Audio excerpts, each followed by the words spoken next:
All right, and welcome back for another episode of Carnivore Trades. Today is Friday, November 18th, 2022. If you've not done so already, give the video a thumbs up, like, comment, subscribe to the channel. Come find me on CarnivoreTrades.com for swing trading alerts and analysis. Anyways, finally a little bit of action here in the last really hour or so of trading. It's about 3:45 p.m. here, and it's been a tumultuous week, let's just say that. Take a look here, at least for day trading purposes. Swing trading, there's been a couple of setups here, but day trading has just been, take a look at this range here on the spiders. Look at the intraday. I mean, this is, if you want to know what my personal hell looks like, that's it right there. I couldn't imagine having to deal with this for any sort of extended period of time, but ultimately, what you have here is a move up with a big gap last week. Sideways consolidation on declining volume. Big volume on the move up, declining on the consolidation. Short term, that is bullish. And again, you're seeing the same thing here on the E-mini. And the E-mini looks even better. Look at that big inside bar there with volume and a little bit of declining volume on the consolidation. Next week is a holiday week. Monday, Tuesday, Wednesday. Markets will be open. Thursday closed. And half day Friday. I don't know why they even have the market open on Friday, because it's kind of pointless. Nothing ever really happens. But in any case, we give the market a neutral to upside bias. Tend to give that a neutral to upside bias during the holiday season, especially when you have a nice clean bullish pattern like the one we have here. ES above the 100, 20, and 50 moving average. Now you're kind of stuck in this channel here, so this upper trend line may be resistance here in the short term, but you are consolidating beneath it, so nothing to say we can't push higher. And again, you guys know I've been kind of calling for this sort of 410, 412 area here on the spiders. Again, the 200 moving average there. It just seems like that's where the market wants to go here. You're seeing consolidation, beneath this red bar, beneath the 200. It looks like we want to get a pop here. And again, with holiday volume, that is generally a good possibility. I'd say there's a good chance of that happening.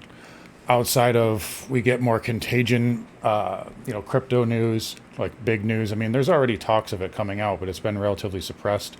And again, I keep saying this, but we're in kind of that calm before the storm type period. If you ask me, remember back in 2008, Lehman blew up, and it wasn't for a few days before the market really took notice and actually ended up rolling over. I feel like we're kind of in a similar, not to say that FTX is really the same as Lehman, but it's definitely got parallels. And again, we still have geopolitical problems out there. From what I'm hearing, there's also, I haven't really talked about this much, but from what I'm hearing, the diesel shortage is a real thing. So that's something that could be, on the horizon as well. There's a lot of problems here, geopolitically and economically. Anyways, without getting too long-winded, all we care about is the charts here. We have a bullish up move, and we're probably looking for continuation here on the spiders. Any break of 390, though, really the bottom could fall out. So I would be, very concerned if that, especially if you got below this pivot here, 385 on the spiders. So those are your levels here. Going into next week on the triple Qs, again, I think we got a good shot at getting above that 290 area and that 100 MA, again, that pivot high, 293.26. If you get through that, again, I've been telling you guys for a while, 300, whole round number. You got that red sell-off bar. That's where the longs are trapped. So that is where the sellers will come back in. But overall, market looks pretty okay right now. Let's take a look at the Russell. Russell's actually holding up pretty well today. Again, got a nice bounce off the 120. Again, nice kind of consolidation pattern here. Been saying the Russell can get up to maybe 195. Don't know if it necessarily gets that high, but it definitely, the math does say it can get up there. But either way, again, continuing to show bullish consolidation, just like most other charts here. Same thing with the Dow. I think the Dow via the DIA here can get up to that 345 handle. So we'll take a look at that next week. Again, excuse me, no problems here on the daily time frame other than the fact that you're overbought. And again, I say this with a lot of charts right now, especially the financials, not a lot of supports built other than this kind of little box here between say 329 and 320. It's, you just have this big up move. And that's what a squeeze looks like. But anyways, let's move on here. Semis via the SMH up 35 basis points currently with about 10 minutes to go. So semis hanging in there okay. NVIDIA actually took a pretty big hit today. I think a lot of that is just options X related. Actually, I wouldn't say it took a big hit, but relatively speaking, it was down 1.55%. And this is still possibly kind of flagging a little bit. You know, you got overbought here. You had that little gap up, possible little evening star pattern. But you're holding that 100 moving average and you're holding that previous gap fill. So, you know, nothing to say this can't go up and challenge the 200, but there is a lot of resistance up here at 178, 180. That red bar, that high there after that pop, that's going to be major resistance there on NVIDIA.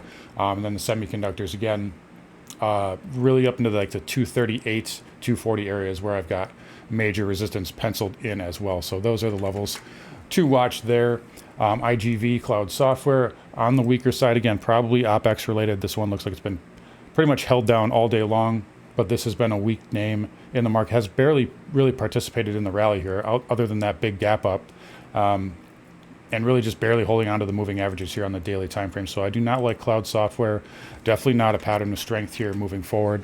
Dow Transports, again, got overbought, came back in, basically kissed the 20, now you're back above the 200. I think this wants to go up and test that 15,000 handle. I kind of mentioned that yesterday. Again, major resistance up here. Again, this, you see this across the board. It's pretty much that same level, that August 26th candle. That's the big level here on a lot of these charts.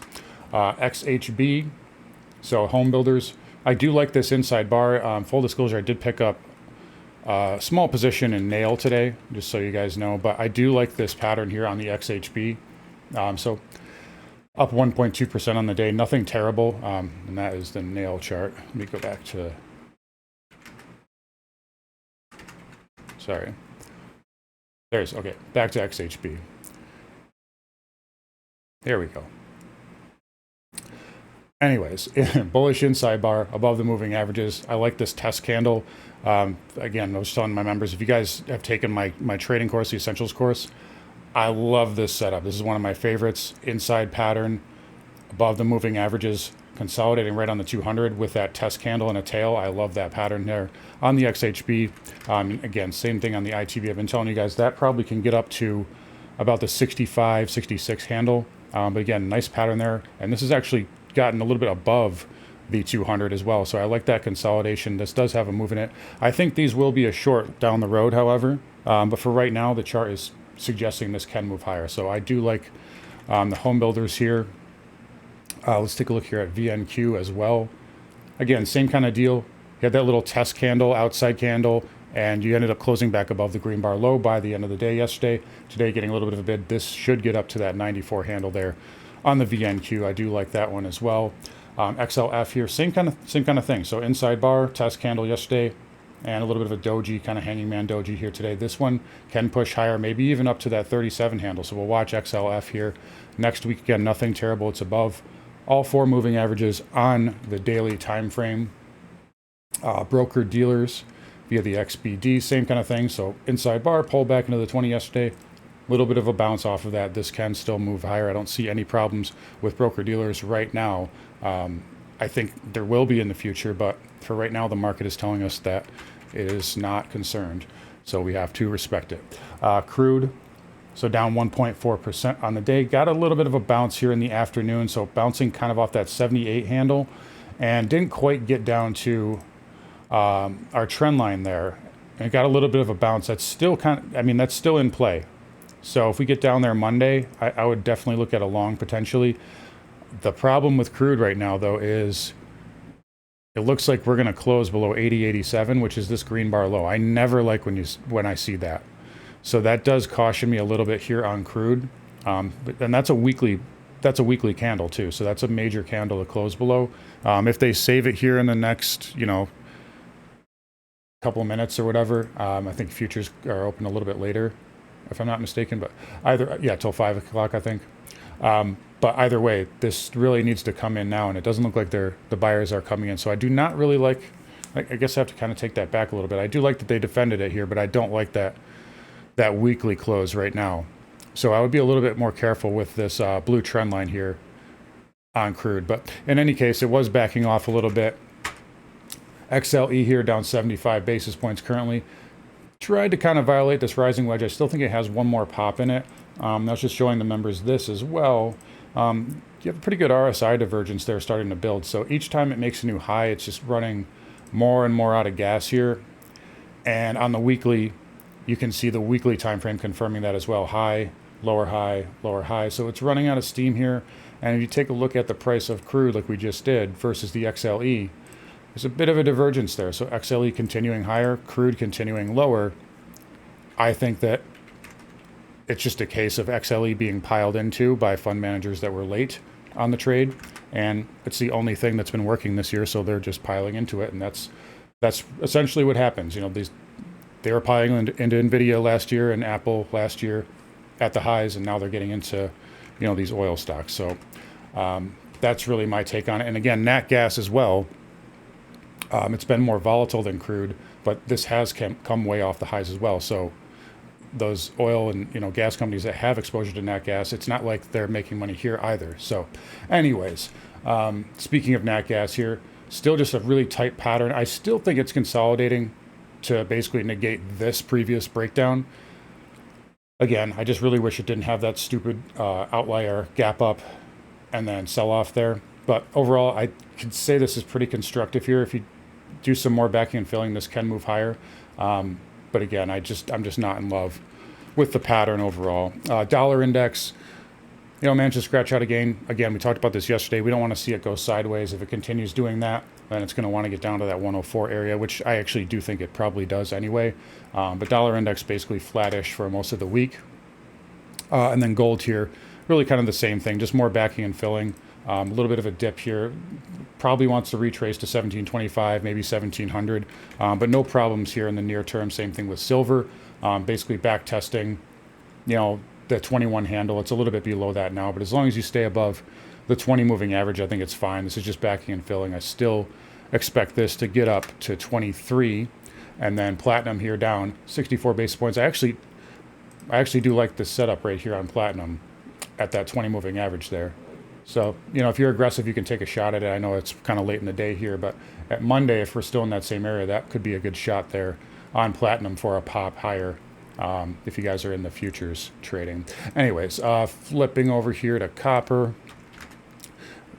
Yeah, again, same kind of deal. So basically just a kind of a drop and pop into the 20 moving average. I said 360. That's basically where we're at right now. We'll see what we do Monday. But again, just some backing and filling here in the metals. I do think they can push a little bit higher here with some more consolidation. Anyways, lastly, over to Bitcoin. Again, range bound, still tight inside bar here. Bearish consolidation, nothing really too new to add. Same thing pretty much across the board. Anyways, guys, I am glad Opex week is over. Let's wrap it up here. Getting back over to the spiders, markets are about to close in about 3 minutes here. Nice little dip into the close. Opex games getting some last minute selling into the right into the close here. So they burn out the puts, and now they're going to burn out the calls last minute. Typical Opex stuff. Anyways, I'm glad it's over with. You guys have a great weekend. Take care. Come find me on CarnivoreTrades.com. I'll talk to you guys all next week.